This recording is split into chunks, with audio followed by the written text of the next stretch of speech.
Well, hello, builders. We would like to welcome you to this episode of the Build Your Success podcast. Hey, we hope you're building on something. Maybe you're building a team, building a business, hey, building yourself, working on relationships. We want to help you and guide you through that journey so that you can build yourself and then build others. I am grateful today to have a special guest. We have got PJ Caposey, and PJ has a great resume, does a lot of things, but we're just going to do a brief here. He's an award-winning teacher. He's a leader. He's a best-selling author. He's a TED talker, and he's an in-demand keynote speaker. He's also a consultant. So he goes out and shares this with others. And he's spent his entirety of his career in education, but he speaks on many topics and is most noted for his direct and unique approach to solving the complex issues of time management. So, hey, PJ, welcome to the podcast today, man. Brian, so glad to be here. Thank you for having me. Yeah, man. And what you have done for education, yeah, I think I told you before we started this, I volunteer for education and construction and love to see students and see them grow. So, man, spending a life, I recognize these teachers, they give their lives to teaching. It's a fulfillment for them. You know, certainly most of them don't do it for the money because they're not making a whole lot of money, but they absolutely give their lives to the students and to their families and their parents. So thank you for what you do for education. Appreciate it. Appreciate Yeah, it. man. So tell our listeners a little bit about you. Give us some background. Absolutely. So I am currently a superintendent of a medium-sized district in Illinois. I know a lot of people when they hear Illinois, they think Chicago. We're more Iowa than we are Chicago in the way that we're constructed. The entirety of my teaching career, however, was in the inner city of Chicago. So I grew up in the suburbs, teaching experience, and my introductory to administration experience was in urban settings, and now kind of in the small town rural setting here in Illinois. So we are a 4-building district, about 2,000 kids, and trying to lead a school district through a pandemic. So it's been an interesting year. That is awesome. And your diversification for the city and the suburbs is pretty cool. You know, I live in Central Florida, and most people, when they think of Florida, they think of beaches and Disney World. And yet we have a whole lot of agriculture in Florida. There's a lot of groves and there's a lot of cattle. And you know, when I think of New York, I think of New York City. And yet when I was able to go to upstate New York and see how beautiful that country is, and as you allude to Illinois, man, there's a lot of farmland in Illinois. It's not only Chicago. So, you know, sometimes we get these mental images of places because what they're popular for, and yet there's a whole nother element to them. Absolutely. I just did some work in Perry, Florida, and that was not my mental image of Florida when I was in Perry. So that resonates with me for sure. So my aunt lives in a little town that's actually smaller than Perry, if you'll believe that. It's called Daytown. It's about 20 minutes outside of Perry. So I'm very familiar with Perry, and that's just great. Yeah. Hey, life brings us to places and we get to understand things better. And that's part of what we want to talk about today. So number one, I want to ask you, what does leadership and being a leader mean to PJ Caposey? Well, I think being called a leader or being recognized as a leader is like the greatest compliment someone can bestow, right? Like it's a title that I think is truly earned. So when I think of leadership, I'll start with my philosophy, then I'll kind of give the one sentence. But my philosophy with leadership is that my job is to set a really compelling vision for a brighter future, to see things better than they are, and then to help chart that path, and along the way provide tons of support to those people that are on that journey, but also provide accountability. And I think that's a part that is one of the two is often missing, right? Like either there's a ton of support, no accountability, or a ton of accountability and no support. So I think a good leader kind of does both of those things. And then if we succeed, we celebrate and start the process over again. And if we don't, then we kind of recalibrate and go through. So for me, leadership is just about setting the conditions for personal change.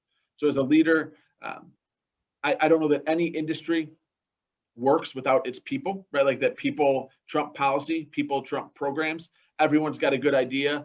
It's people that execute those ideas and turn small entrepreneurship opportunities into really successful companies. And so for me, what I put everyone in the same direction, hopefully, like through a compelling vision, but then it's about the growth of the individuals. If I'm growing my people and they're growing their people and their people are growing their people, eventually we're going to have a heck of a product.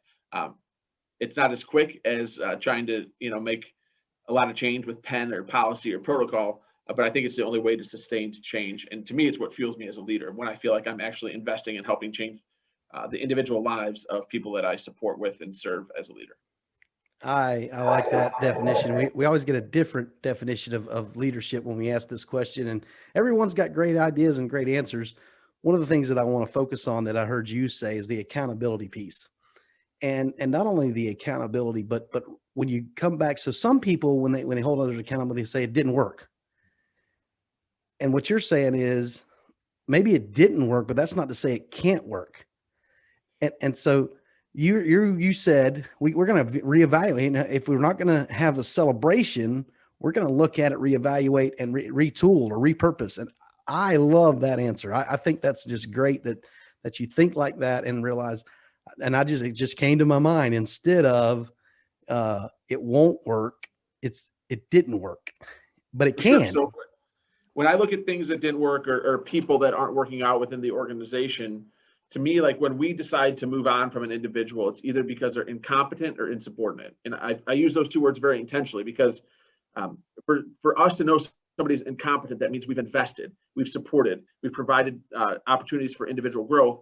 And even taking advantage of those, then they just don't have what it takes to be successful. But that means the onus is on us to pour into them first. And the same thing with insubordination. That means we're providing really, really direct feedback and direct mandates for behavior or performance that people are not able to hit. Either way, that means that we've had to pour into it on the front end before we make any decision on the back end. And I think too often what happens is we have the first individual hiccup for our people that are accountability heavy or data metric heavy without understanding the humans behind the data and metrics, and they want to move on. I just don't think that again, to me, that's not the calling. The calling is to improve people, to set the conditions for appropriate change. And if we're doing that, then I think it becomes incumbent upon us to pour into them first as a process of accountability. Well, that right there, you have it, is a leader. So PJ has exemplified leadership there, looking for potential in others and growing that potential. A seed just laying on the counter is not going to do anything. You got to plant the seed. You got to get it in the soil. Then things start to happen. You got to water it, and then things are going to flourish in quality soil. So just to say it didn't work doesn't mean it can't work. So I think that's going to be the theme of our message today. If it didn't work, doesn't mean it can't work. So I love that. You talk about here in your application about being a 3-time cancer survivor, and you say life is short. Life is definitely precious. It is short. Tell us a little bit about that story. So it really kind of starts and ends in a lot of ways with my experience in high school. So as 17-year-old, at that point, like I had enjoyed every privilege that a 17-year-old could have. I had a loving, nurturing family. I was naturally smart, so school came very easy to me. I was athletic, like everything was, the world was at my feet. It was a charmed existence. And then kind of out of nowhere, one doctor appointment led to two. And next thing you know, I've got a cancer diagnosis on my plate, and that, starting to talk to doctors about percentage chances of survival.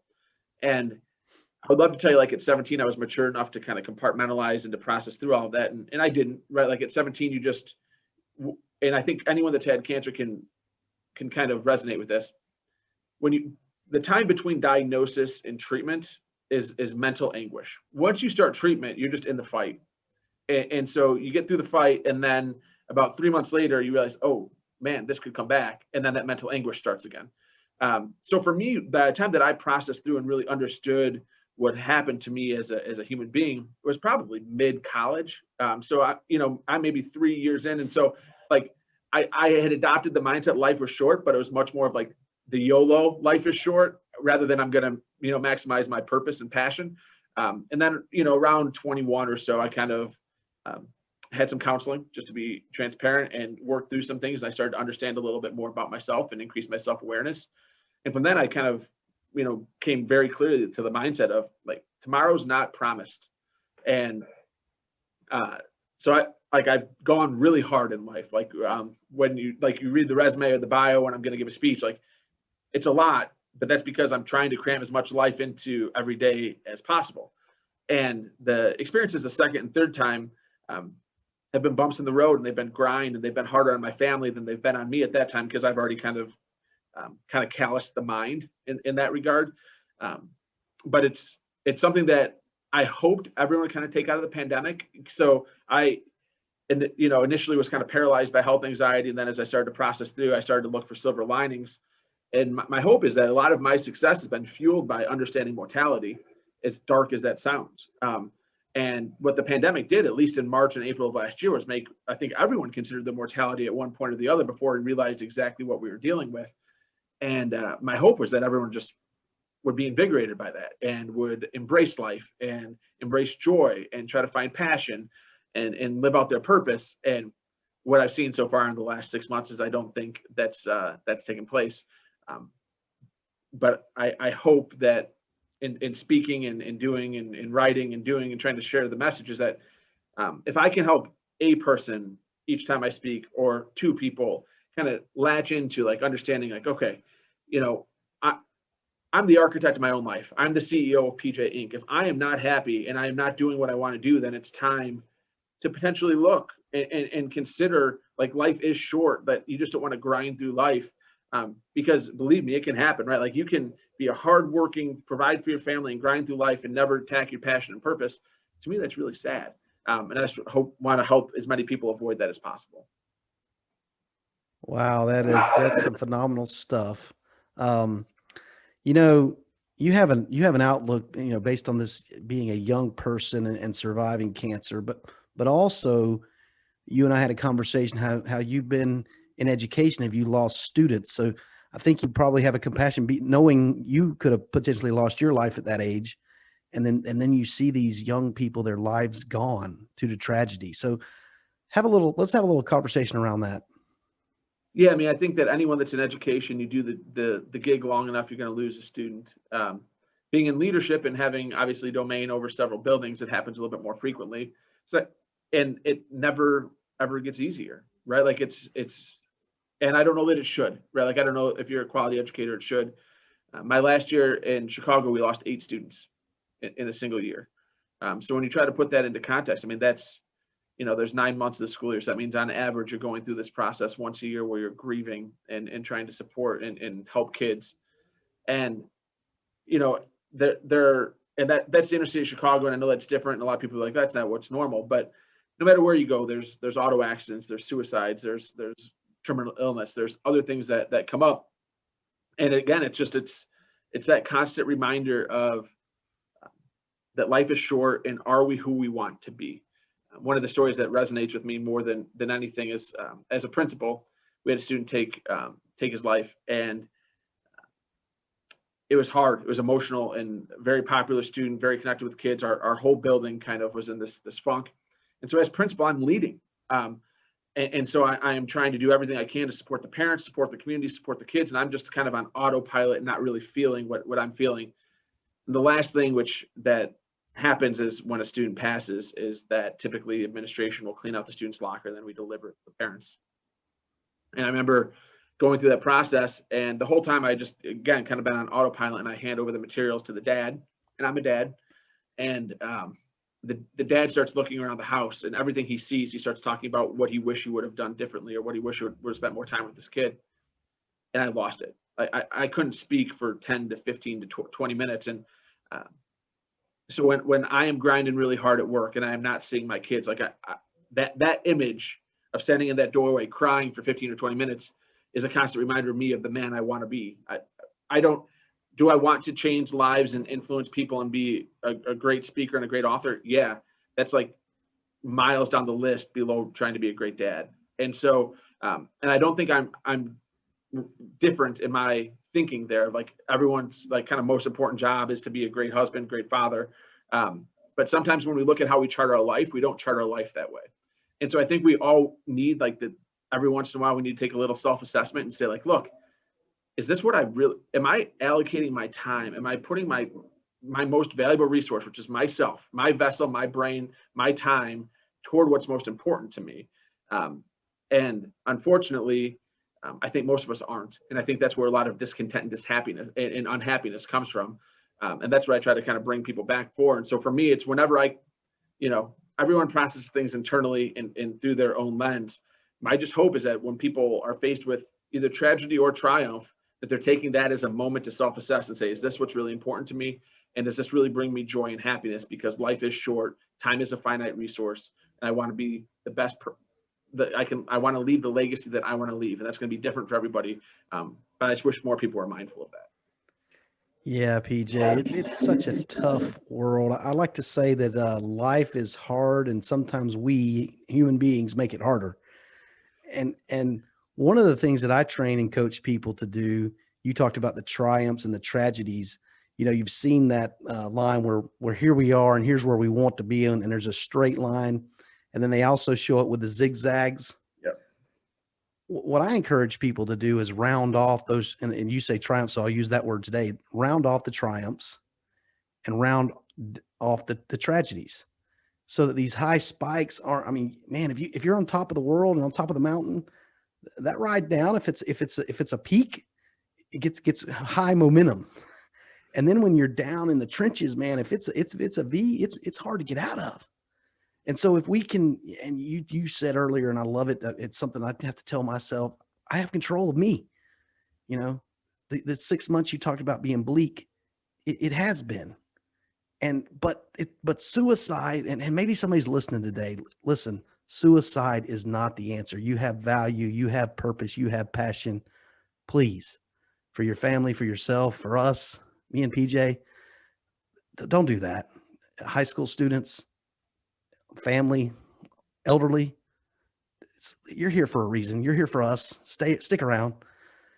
But also, I'm in control of these relationships with family, like you alluded to. Hey, I got a podcast. I'm a speaker like PJ is. I want to speak to the world. But if I don't start with my family first, if I don't have influence over them, how in the world can I influence others?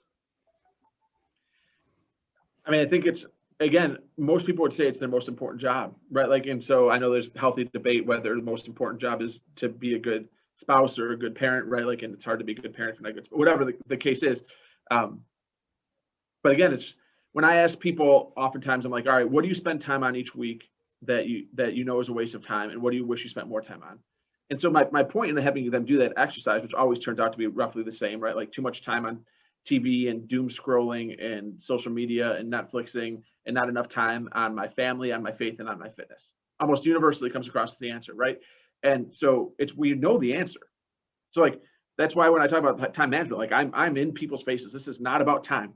This is about you. This is about you making choices that align with who you want to be. And I think oftentimes we just don't, right? Like there are times where we lack the discipline in order to make the difficult choices to be the person we want to be. I hope that, like, again, when I talk about my cancer situation, like, wouldn't wish it on my worst enemy, wouldn't take it back if I could, right? Like, so, because it's rewired my brain, it's calloused my brain. Like, I know certain things now, it's developed a certain level of toughness and grit and resilience as a result of it. I just hope that people are able to get to this mentality without having to go through that. And if we can do that, then I think that we have a lot of people that are going to change the course of their life, and to understand that they have more agency in their own life, and that they are capable of amazing things. And I know this kind of sounds like it's from a position of privilege, but like the vast majority of people are not at their max earning potential. And so like, that's one of the things I say all the time, particularly when I'm working with educators, but even when I'm working with lawyers or insurance agents or executives, very few people are at their max earning level. So if we know that we can get a comparative rate in a different industry that might bring us more joy, then what are we waiting for?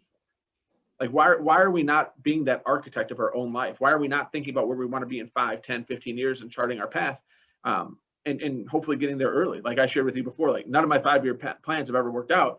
And it's been a good thing because I've kind of gotten to where I wanted to get a little early, and now I have to rechart the path. Like we get one shot at this. We got one at bat. Like, why aren't we being a little bit more thoughtful in our approach as to how we're using our most valuable resource, which is time? Without a doubt. And you mentioned it. There are several things that we do that are time wasters. And, you know, some things can help us if you're using puzzles or doing something with your time that helps your brain. And we do need time for relaxing. But for the most part, a lot of us waste time and waste energy that could be used for good of others. You know, one of the things you put in your application is time management doesn't exist. So we all have 24 hours a day, 365 days a year. It's amazing how the earth turns and creates time for us. But we all have the same amount of time. So what someone else is doing and you think they're successful, you have the opportunity to do that. Absolutely. I mean, so in my experience of coaching people, it is the exceptionally rare minority situation where somebody truly doesn't have the time to do the things that they want to set out. Like, now there are times where the job is so demanding and the capacity doesn't meet those demands. Like that does exist. But I'm here to, if anyone is in that situation right now where they feel overwhelmed and they don't have the time to do what they want to, they can't live the life that they've imagined. And I'm not talking about like private jet life. I'm just talking about like the life that they've imagined with their family and whatever else. Again, the exceptionally rare situation is where truly like talent and capacity doesn't meet demand and time is truly an issue. For the most part, it's just us. It's self-inflicted. We have a handful of things going on in our brain, pulling us in different directions. The neuroscience behind it is pretty compelling. And until we understand and can kind of channel what's going on in our brain to help us plot out what that actually means and like how it's impacting us and what's holding us back and what's pulling us forward, it becomes a hard task. And the other thing that I love to discuss is like, we also are just ridden with guilt as human beings. And so until we can like face what is we actually feel guilty for and start to have some real meaningful conversations with those people that we care about and love the most, then I think that people are so weighed down by guilt that it prevents them from taking the adequate steps forward to live the life they've imagined. That's wonderful, PJ. Listen, one of the other things you said in your application was people are what make great organizations, not policies and programs. So I want you to speak into that a little bit. I agree with this, so I want to hear more about it. Well, obviously my area of expertise is education. So if somebody could write the perfect curriculum and drop it on a school and like every kid would have this amazing education, like it would have been done already and somebody be a billionaire, right? Like that's like there is that. But what happens is we drop amazing programs into schools with really poor cultures and without cultures that are improving their people, and those amazing programs fail. And then we conversely can take a substandard and average, a mediocre program and drop it into a culture where there's amazing people doing amazing things, and that program will be successful. And like that happens over and over again. We can go case study by case study by case study, research by research we can like, this is like, that's not an opinion what I just said. And so the simple deduction is this: like organizations are built on the backs of humans. And even if you think of like the most innovative entrepreneurial organizations right now, like, so if you take like Uber, like Uber was Magic Cab. Uber just executed better because they had better people executing at that time. Like, so even the most innovative ideas very rarely stay like that is not what's going to make people money. That's not what's going to make people incredibly successful. It's going to be the people executing the ideas. And if you want your people to execute at a high level, then you have to invest in your people. And to me, that's the role of leadership. Is like of course we have to make some tough policy and protocol decisions. Absolutely. Like that's been my year trying to figure out whether we should be in school or out of school as a district. Like those are tough policy level decisions. However, whatever decision I decide, the success of that decision is going to be carried out by the people within the organization. So my focus, instead of just on policy and protocol, which is where a lot of like C-level executives get stuck, is that it's got to be that I have some plan to develop and support my people along their individual journeys. Yeah, I love that. Definitely, people make things happen. People do business with people. We hear that all the time, and it's so true.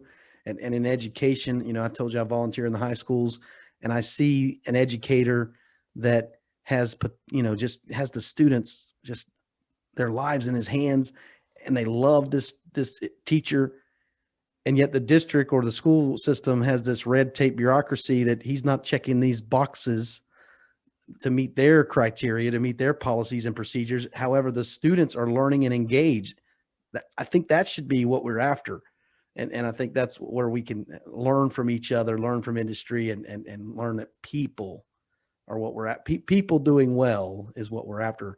Policies and procedures are necessary. I'm not discounting them, but we need to understand what the outcome is and what our desires are, and adjust our policies and procedures to fit that. For sure. I mean, if you think about if you have a company or an organization that is strictly guided by systems, policies, and procedures, what you've essentially said is there's no creativity allowed within that organization. Right? Like, so what happens oftentimes, and I'm a systems person, like I believe that there's a requisite level of systematic procedures that need to be in an organization for it to be successful. However, when we take it to the nth degree and we over systematize and over protocol everything, what we've done is we've killed creativity. And what we know, like in education, like we need creativity badly. We need to reimagine. We need to evolve in terms of what we're doing. But when we're stuck within a system and we over protocol things, and this is like, again, I gave an education specific example. I think this is agnostic, right? Like when we over systematize things, it kills the creativity. Without the creativity, oftentimes there's no joy. And so what we're doing kind of by proxy is eliminating some of the joy of our employees. When we eliminate joy, even if we tell people we're invested in their growth, but we don't let them be creative, then are we really invested in their growth? Wow. I have a saying I share with my team here that our processes and procedures cannot get in the way of our product.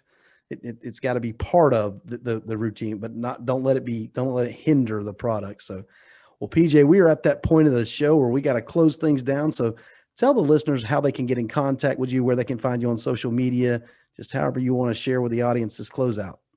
Absolutely.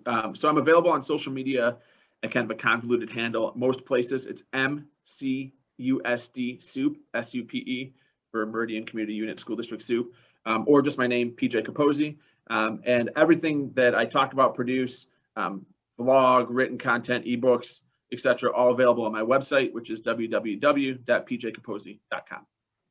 Perfect. And for the listeners, we'll add that to the show notes. You'll be able to see the email addresses and his contact information there. So reach out to PJ. He's out there making things happen, both in education and in the industry. So it's good to know he's making it happen and got the side hustle like I do. So we have that in common. Listen, we were grateful to have you listen to the Build Your Success podcast today. I want you to strive to build yourself and then build others. Do me a favor, wherever you're listening to this podcast, go over to that app and leave us a rating and review.